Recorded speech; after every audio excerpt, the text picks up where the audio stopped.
दोस्तों, सूरत के अंदर एक करोड़पति व्यक्ति रहा करता है जिसका नाम राजेश है। और राजेश जो कि कई कंपनियों का मालिक है और उन्होंने अपनी सारी कंपनियों पर मैनेजर कर रखे हैं। जो मैनेजर पूरा लेखा जोखा उसे घर पर ही दिखा दिया करते हैं, यानी कि रुपए पैसों को उसके पास कोई भी दिक्कत नहीं है। अच्छी तरह से उसका समय व्यतीत हो रहा है। वह घर पर अपने परिवार के साथ रहा करता है। उसका एक लड़का है जिसकी उम्र 16 साल है। एक दिन सुबह सुबह वह अपने घर के गार्डन में बैठकर अखबार पढ़ रहा था और साथ में चाय की चुस्कियां ले रहा था। तभी अचानक से उसके बेटे का एक दोस्त उससे मिलने के लिए आता है। राजेश बैठा बैठा अपने बेटे और उसके दोस्त को देख रहा था और देखने के बाद उसे अपने एक दोस्त की याद आ जाती है। इसके बाद जो राजेश होता है वह अपने दोस्त से मिलने का फैसला करता है और घर के अंदर जाकर अपनी पत्नी से सामान पैक करने के लिए कहने लगता है और कहता है कि हमें अपने दोस्त से मिलने के लिए जाना है।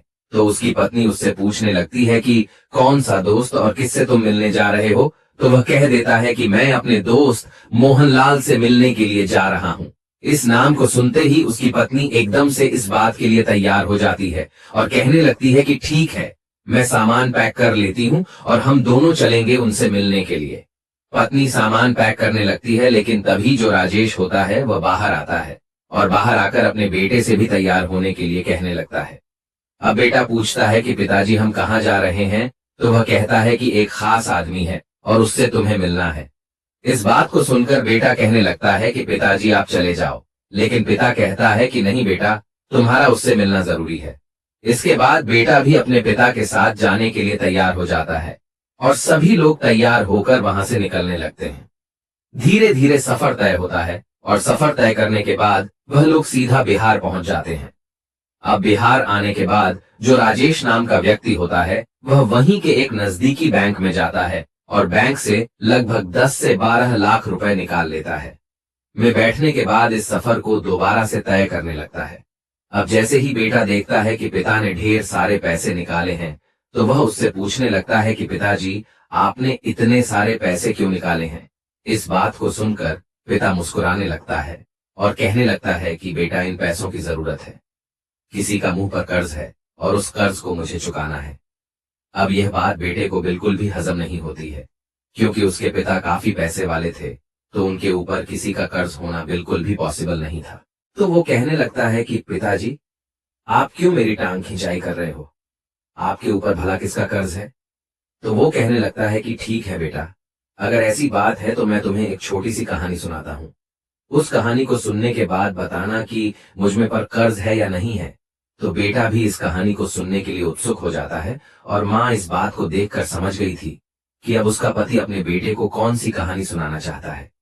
तो इसी वजह से गाड़ी में बैठी बैठी वो मुस्कुराती रहती है और पिता अपने बेटे को कहानी सुनाने लगता है। वह कहता है कि बेटा समय था 1990 का। 1990 के दशक में हम लोग बिहार के अंदर रहा करते थे और मेरी शादी होने वाली थी।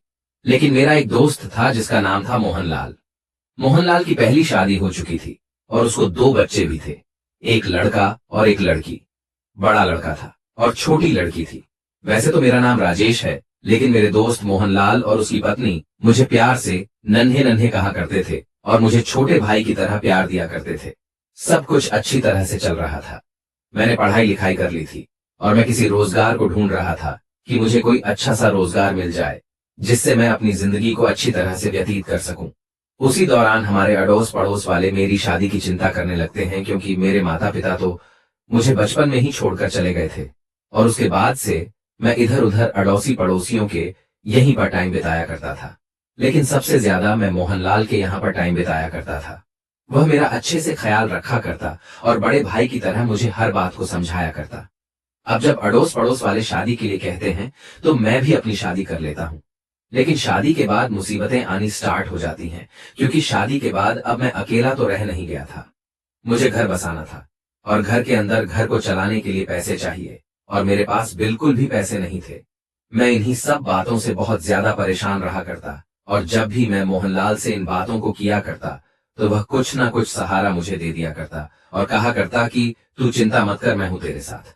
इन सभी बातों से मैं काफी ज्यादा परेशान हो गया था और अब मुझे कुछ बड़ा करना था। इसीलिए मैं सोचता हूं कि मैं कहीं बाहर चला जाऊं और वहां पर रहकर मेहनत मजदूरी करके अपना भरण पोषण करूं। मैं बाहर जाना चाहता था, लेकिन बाहर जाने के लिए भी पैसे लगते हैं और मेरे पास बिल्कुल भी पैसे नहीं थे। इसके बाद लगभग 1992 में मैं अपने दोस्त मोहनलाल के पास जाता हूँ। वहां पर उनकी पत्नी शारदा भी बैठी हुई थी और हम दोनों पति पत्नी उनसे बातें करने लगते हैं। बातों ही बातों में मैं उसे बता देता हूँ कि मुझे बाहर जाना है और बाहर जाने के लिए मुझे कुछ पैसों का इंतजाम करना है। मैं उनसे कहता हूँ कि यार, ऐसा कर मेरी जमीन को बेच दे और उससे मुझे जो भी पैसे मिलेंगे उन पैसों से मैं अपना रोजगार चला लूंगा। लेकिन तभी मोहनलाल और उसकी पत्नी कहने लगते हैं कि अरे, ऐसी कौन सी बात हो गई जो तू जमीन को बेचने की बात कर रहा है। और वैसे भी उस टाइम पर जमीनों का इतना भाव नहीं था, जमीनों को लेकर भी राजी नहीं था। तो इसी वजह से वो लोग कहने लगते हैं कि तुम चिंता मत करो, तुम्हें कितने पैसे चाहिए तो मैं उनको बताता हूँ। लगभग 10,000 रुपयों का इंतजाम हो जाए तो बहुत ही अच्छी बात है। उन पैसों से मैं अपना रोजगार चला सकता हूँ। इसके बाद अपनी पत्नी के कुछ जेवर उसके पास रखे हुए थे। उन जेवरों को लेकर एक सुनार के पास जाता है और वहां पर 10,000 रुपए में उन जेवरों को गिरवी रख देता है और जो पैसे उसे मिलते हैं उन पैसों को लाकर मेरे हाथ में थमा देता है। अब मैं जैसे ही अपने हाथ में पैसे देखता हूं तो अपने दोस्त से पूछने लगता हूं कि कहां से लेकर आए हो। तो वह बता देता है कि इसी तरह से तुम्हारी भाभी के जेवर मैंने गिरवी रख दिए हैं और बाद में मैं पैसा कमाकर उन्हें छुड़ा लूंगा। तुम कैसी भी चिंता मत करो और अपनी जिंदगी को अच्छी तरह से व्यतीत करो। ये तुम्हारे पास पैसे हैं और इन पैसों को तुम्हें कभी भी देने की जरूरत नहीं है। मैं तुम्हारा दोस्त हूं और इतना हक तो मेरा बनता ही है। ऐसा कहकर उसने मुझे पैसे दे दिए और पैसे देकर वहां से जाने के लिए कह दिया। उसके बाद मैं अपनी पत्नी को लेकर वहां से सीधा सूरत आ जाता हूं और सूरत में आकर छोटा मोटा काम करने लगता हूं। उस काम में मैं दिन रात मेहनत करता हूं। मेहनत करने के बाद मेरा जो काम है वह अच्छी तरह से चलने लगता है। धीरे धीरे समय बीतता है और समय के साथ साथ मेरी बहुत बड़ी बड़ी कंपनी बन जाती है, जिन कंपनियों को आजकल तुम देखा करते हो, और मैं ढेर सारी तरक्की करने लगता हूं। लेकिन इन तरक्की के दौरान मैं अपने दोस्त को बिल्कुल ही भूल गया कि इस काम को चालू करने के लिए उसने मुझे पैसे दिए थे। अब जैसे ही उस दिन मैं बाहर बैठकर चाय पी रहा था और मेरा दोस्त उससे मिलने के लिए आया था, तो एकदम से मेरे दोस्त को देखकर मुझे अपने दोस्त की याद आ गई और उसके बाद मैंने फैसला किया उससे मिलने का। तो यह जो पैसे मैंने निकाले हैं, यह पैसे उसी के 10,000 रुपए के बदले निकले हैं। इन पैसों को उन्हें दूंगा और कहूंगा कि ये तेरे ही पैसे हैं जो तूने मुझे दिए थे। इस बात को सुनकर बेटा एकदम से एक्साइटेड हो जाता है और कहने लगता है कि पिताजी, आपने इस बात के बारे में मुझे पहले क्यों नहीं बताया। तो पिता कहने लगता है कि बेटा, तुम्हें कैसे बताते, हम इन बातों को पूरी तरह से भूल चुके थे, क्योंकि फिलहाल अब तक इन बातों को 20 साल हो चुके थे। 1992 में राजेश बिहार को छोड़कर सूरत गया था, लेकिन फिलहाल समय था 2012 का और पिता कहता है कि ना ही कोई हमारा संबंधी इस गांव के अंदर रहा करता है, जिसकी वजह से हमें उस गांव की याद आती रहती। तो इस बात को सुनकर जो बेटा होता है वह भी उस मोहनलाल जी से मिलने के लिए एक्साइटेड हो जाता है और वह देखना चाहता है अपने पिता के उस दोस्त को, जिस दोस्त की वजह से आज वह लोग इतनी अच्छी जिंदगी जी रहे हैं। धीरे धीरे सफर तय होता और सफर तय करने के बाद लगभग शाम के समय वह लोग उस घर के पास पहुंच गए थे। बड़ी सी गाड़ी को लेकर वह मोहनलाल जी के घर के सामने खड़े हो गए थे और यह बात देखकर गांव के कुछ लोग उस व्यक्ति की तरफ बड़ी अजीब निगाहों से देखने लगते हैं, क्योंकि मोहनलाल जी के घर की हालत काफी ज्यादा खराब थी और फिलहाल देखने से लग रहा था कि कई सालों से इसकी कोई मरम्मत नहीं हुई है। यह बात राजेश को भी महसूस होती है और इसके बाद वह अपनी गाड़ी से उतरता है और सीधा उस घर के अंदर जाने लगता है। गांव का माहौल था तो घर का दरवाजा खुला हुआ था, तो राजेश अपने परिवार को लेकर सीधा उस घर के अंदर चला जाता है।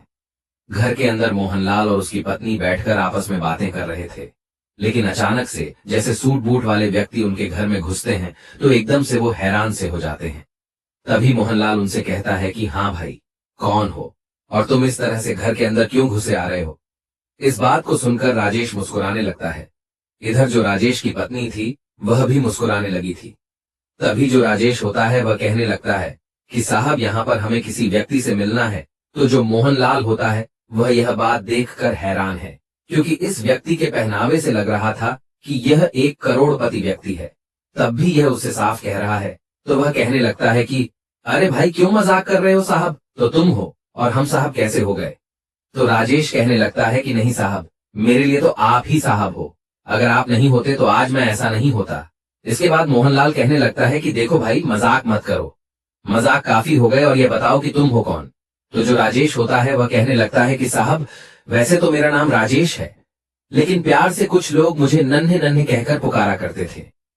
अब जैसे ही मोहनलाल और उसकी पत्नी शारदा इस बात को सुनते हैं कि नन्हे नन्हे कहकर उसे कोई पुकारा करता था, तो एकदम से उन्हें नन्हे की याद आ जाती है और वो लोग गौर से देखकर पहचान लेते हैं कि ये वही नन्हे है जिसे उन्होंने 10,000 रुपये दिए थे और वो इस गांव को छोड़कर चला गया था।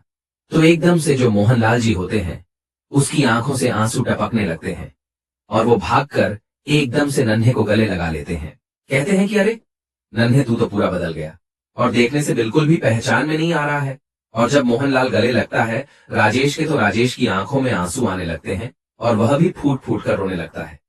अब जैसे ही माहौल थोड़ा सा शांत होता है तो उसके बाद जो राजेश की पत्नी होती है वो एकदम से मोहनलाल जी के पैर छूने लगती है। अब गांव के कुछ लोग यह सब कुछ देखकर चौकन्ना हो गए थे और वह घर के अंदर ताका झांकी कर रहे थे। जैसे ही वो देखते हैं कि वो करोड़पति व्यक्ति गाड़ी में बैठकर उनके घर पर आया है और उसके बाद उसकी पत्नी इन गरीब लोगों के पैर छू रही है, तो वो लोग भी हैरान हो जाते हैं और घर की दीवारों से कान लगाकर सुनने लगते हैं। तभी जो मोहनलाल जी की पत्नी होती है वो कहने लगती है कि अरे इसी तरह से खड़े खड़े बात करोगे या इनको बैठने के लिए भी पूछोगे। इसके बाद जो मोहनलाल जी होते हैं उन सभी को बिठाते हैं और बिठाने के बाद उनसे हालचाल पूछने लगते हैं। तो जो राजेश होता है वह मोहनलाल जी को अपने बारे में पूरी बातें बताता है और कहता है कि गुजरात के सूरत में मेरी बहुत बड़ी बड़ी कंपनियां हैं और वहां पर रहकर मैं बहुत अच्छी जिंदगी जिया करता हूं। लेकिन तुम बताओ, तुम्हारा क्या हाल चाल है और यह आप लोगों ने अपना क्या हाल बना रखा है। इस बात को सुनकर मोहनलाल और उसकी पत्नी एकदम से खामोश से हो जाते हैं और उनके चेहरे पर मायूसी साफ साफ दिखाई देने लगती है। तभी जो राजेश होता है वह मोहनलाल का हाथ अपने हाथ पर रखता है और कहता है कि दोस्त, तू बेशक से मेरा दोस्त है, लेकिन तू मेरे लिए बड़े भाई से कम नहीं है, क्योंकि शायद अगर तू मेरी उस टाइम पर मदद नहीं करता तो मैं इतना बड़ा व्यापारी नहीं बन पाता और मेरे इतने बड़े बिजनेस नहीं हो पाते। अगर तुम्हें कैसी भी कोई समस्या है तो तुम बेझिझक होकर मुझे बता सकते हो। आखिर क्या हुआ है ऐसा जो तुम्हारी हालत ऐसे है। तो उसके बाद जो मोहनलाल जी होते हैं वह अपने बारे में उसे बताने लगते हैं। कहते हैं कि जब तू यहां से चला गया था तो हमने 10,000 रुपए दे दिए थे। तो उसके बाद हम दोनों पति पत्नी मेहनत करते हैं और मेहनत करने के बाद उन जेवरों को तो छुड़ा लेते हैं, लेकिन धीरे धीरे परिवार के अंदर बहुत कुछ चेंज होने लगता है। मेरी तबीयत खराब होने लगती है, बच्चे बड़े होने लगते हैं, उनकी पढ़ाई लिखाई का खर्चा और साथ में बेटी जवान होने लगती है। धीरे धीरे मैं बीमार रहने लगा और बीमारी के कारण मुझसे कमाने के लिए नहीं जाया जाता है। मेरा बेटा जो कि बाहर मेहनत मजदूरी किया करता है और मेहनत मजदूरी करने के बाद परिवार की आर्थिक स्थिति को मजबूत करना चाहता है, लेकिन कैसे भी कर ले इतना पैसा वो कहां से जोड़ सकता है। जो भी पैसे वो कमाया करता है उन पैसों से घर का खर्च चला करता है और साथ में मेरी बीमारी का इलाज भी हुआ करता है। मैंने अपनी बेटी को उसके मामा के यहाँ पर छोड़ रखा है ताकि घर का खर्च कुछ कम हो सके। और इन बातों को बताते हुए मोहनलाल जी एक बार फिर से फूट फूट कर रोने लगते हैं और उनकी पत्नी शारदा की आंखों में भी आंसू आ जाते हैं। तो राजेश और उनकी पत्नी दोनों उनको संभालते हैं और उसके बाद उस ब्रीफकेस को, जिस ब्रीफकेस के अंदर ढेर सारे रुपए थे, उसको उनके सामने रखते हैं और कहते हैं कि देखो, मैं तो तुम्हारा कर्ज चुकाने के लिए तुम्हारे पैसों को लेकर आया था, लेकिन लगता है अब तुम्हें इनकी कोई भी जरूरत नहीं है। इसके बाद मोहनलाल कहने लगता है, अरे भाई, मैंने तुमसे कह तो दिया था कि ये कोई कर्ज नहीं है, ये तो हमारा प्यार है जो हमने तुम्हारे लिए किया था। वो लोग इसी तरह की बातें कर रहे थे और तभी यहाँ पर जो मोहनलाल जी होते हैं उनका बेटा आ जाता है जो कि अब तक मजदूरी कर रहा था। और इसके बाद जैसे ही वो घर के अंदर इन लोगों को बैठे देखता है तो एकदम से हैरान हो जाता है।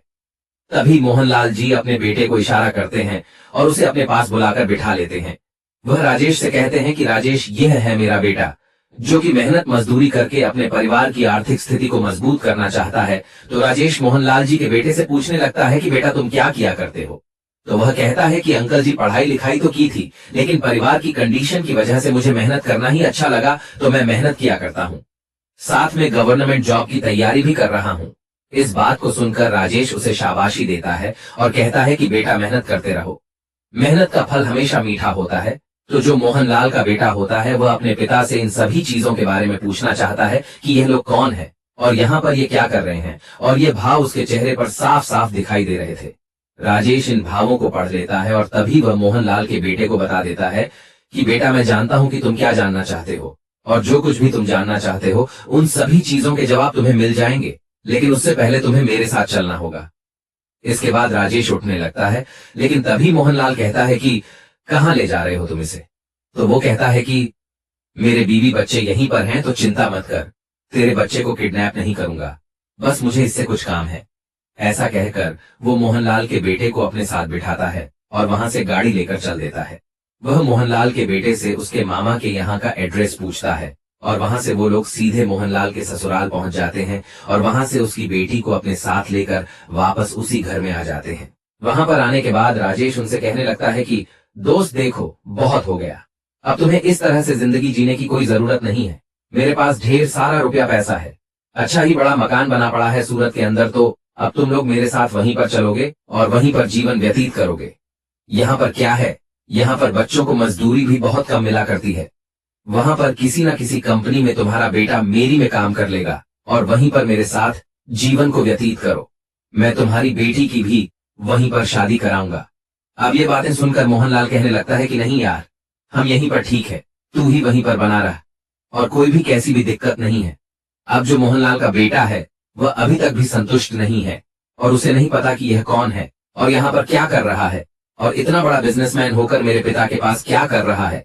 तो उसके बाद में पूछ ही लेता है कि अंकल जी, आप हो कौन और हमें अपने साथ ले जाने के लिए क्यों कह रहे हो?